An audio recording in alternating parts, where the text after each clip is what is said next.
bukan sempurna, kita bukan maksum dan kita bukan Rasulullah yang menjadi perisai dan juga pelindung dan merasionalkan tindakan-tindakan silap kita. Sedangkan tujuan Rasulullah SAW diutus kepada manusia sekalian alam adalah untuk memperbetulkan dan menjadi petunjuk dan pembimbing kepada manusia untuk menjauhi perkara-perkara yang mungkar dan salah. Baiklah, hari ini saya ingin mengupas tentang surah Al-A'raf, iaitu surah ke-7 dalam Al-Quran yang merupakan surah Makkiyah, dan dalam surah ini terdapat 206 ayat dan sebahagiannya terdapat pada juzuk 8, namun sebahagiannya lagi ada dalam juzuk 9 lah. Baik, dalam surah Al-A'raf ini ada satu ayat yang menarik perhatian saya, iaitu tentang untuk kita bersikap pemaaf. Baiklah, jadi mari kita tengok dalam surah Al-A'raf ini ayat 199, 200 dan 201. Okay, kita mulakan dengan ayat 199 terlebih dahulu.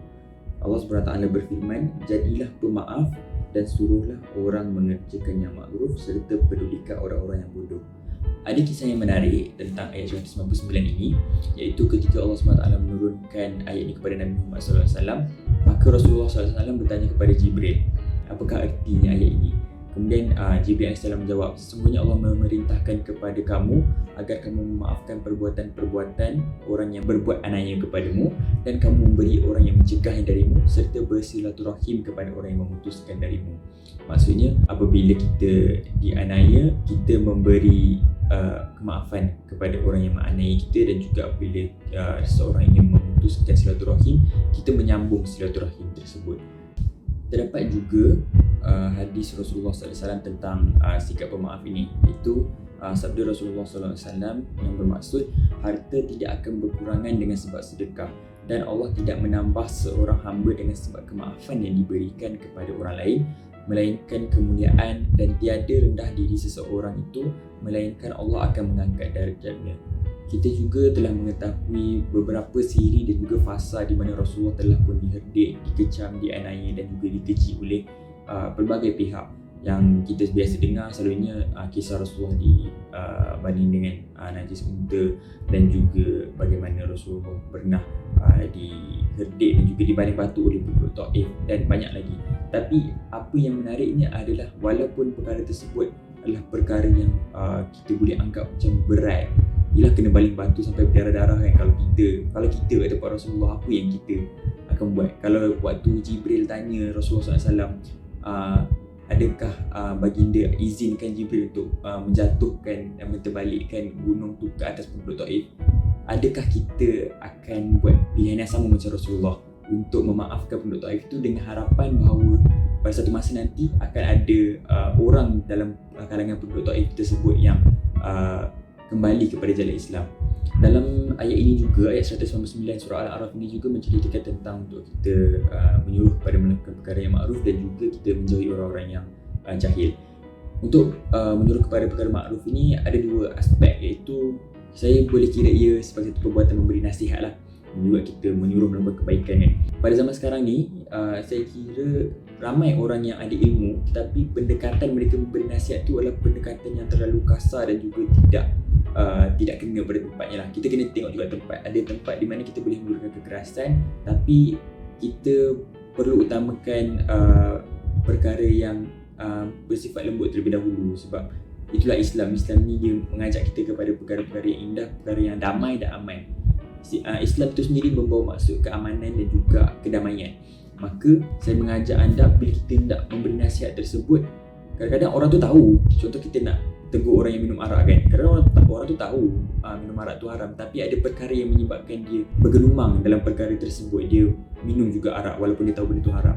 Jadi kita perlu pendekatan yang lebih bijak lah, pendekatan yang lebih mendalam dan juga bijak untuk kita ajak dan tarik dia supaya dia leka dan juga dia terlupa tentang kegiatan dia nak minum arak tu. Maksudnya ada benda yang lebih menarik daripada minum arak tu yang boleh menenangkan dia, macam tu. Dan untuk orang yang memberi nasihat pula, macam saya cakap pada permulaan tadi, kita tidak boleh lah untuk merasionalkan tindakan salah kita dengan kita mengatakan bahawa kita tidak sempurna, bahawa kita bukan maksum, kita bukan Rasulullah. Sedangkan fungsi Rasulullah ada itu untuk menjadi petunjuk dan teladan kepada kita. Maksudnya bila Rasulullah buat perbuatan tersebut, kita perlu contohi, kita perlu usaha untuk contohilah, supaya benda tu kita dapat manfaat dan juga kita dapat ikut cara hidup Rasulullah SAW, iaitu sunnah yang akhirnya akan memberi syafaat kepada kita di akhirat kelak, insyaAllah. Baik, untuk menjauhi orang-orang yang jahil ni pula, ia bukan satu perkara kita kata macam Reza berperiksaan dia terus, so kita jauhkan daripada dia, kita pulaukan dia. Bukan macam tu. Untuk menjauhkan daripada orang-orang yang jahil ni adalah bermaksud bila dia buat tindakan-tindakan yang menjauhkan silaturahim, dia menzalimi kita dan juga dia aniaya kita. Jadi kita cuba mengabaikan perkara tersebut. Kita mengabaikan perkara tersebut dengan kita tidak membalas balik perkara yang dia lakukan kepada kita. Kita memaafkan dia dan sekaligus dia menjadi contoh yang baik lah. Paling baik teladan ni apabila kita buat orang tengok dan orang contohi, bukan sekadar kata-kata saja. Baiklah, untuk ayat 200 dan 201 pula. Ayat 200 iaitu Allah SWT berfirman, dan jika syaitan datang menggodamu, maka berlindunglah kepada Allah, sesungguhnya dia maha mendengar lagi maha mengetahui. Ayat 201 Allah SWT berfirman pula, yang bermaksud sesungguhnya orang-orang yang bertakwa apabila mereka dibayangi fikiran jahat, iaitu berbuat dosa dari syaitan, mereka pun segera mengingati Allah, maka ketika itu juga mereka melihat kesalahan-kesalahan mereka. Jadi maksudnya kedua ayat ini menceritakan kepada kita apabila syaitan cuba menggoda kita, bila kita diambang dan juga tebing maksiat tu, kita dah hampir nak melakukan maksiat, kita kena cepat-cepat ingat Allah. Dan seelok-eloknya ketika kita dah mempunyai satu intention, kita mempunyai satu niat nak melakukan dosa tu, terus kita ingat Allah supaya tak lambat sangatlah beristighfar. Sebab kadang-kadang bila kita lambat istighfar tu, syaitan akan lagi giat buat kerja untuk menggoda kita, dan kita pun tak pasti sama ada kita kuat ataupun tak untuk menahan perkara tersebut. Jadi saya kira perkara itu mudah untuk difahami. Maka itu sahaja untuk saya pada hari ini, juzuk ke-9. Saya harap dapat memberi input sedikit sebanyak, dan insyaAllah itu sahaja daripada saya. Assalamualaikum warahmatullahi wabarakatuh, dan jumpa lagi.